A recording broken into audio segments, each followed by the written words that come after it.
Untuk pertama kalinya Amerika Serikat menuding bahwa Israel melakukan pelanggaran hak asasi manusia berat di jalur Gaza. Meski demikian, Washington tetap mengirimkan bantuan senjata ke militer rezim Zionis. Amerika Serikat menilai ada 5 unit keamanan Israel yang telah melanggar HAM sebelum perang terbaru antara IDF dan Hamas.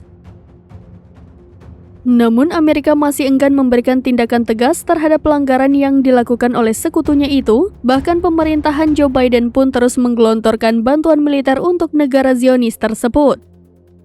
Baru-baru ini Amerika Serikat telah mencairkan dana sebesar 23 miliar dolar Amerika Serikat atau setara dengan 374 triliun rupiah untuk membiayai pertahanan Israel. Pengumuman Senin 29 April kemarin menandai pertama kalinya Washington melontarkan tuduhan serupa terhadap pasukan Zionis.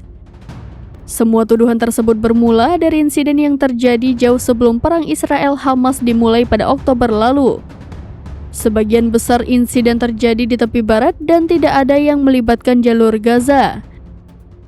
Wakil juru bicara Departemen Luar Negeri Amerika Serikat, Vedant Patel, menyebut bahwa Israel telah memberikan hukuman kepada 4 unit yang bersalah.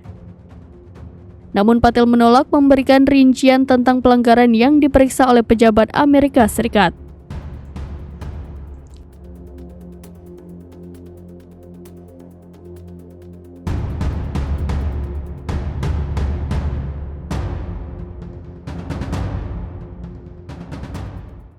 Download Tribun X sekarang, menghadirkan lokal menjadi Indonesia.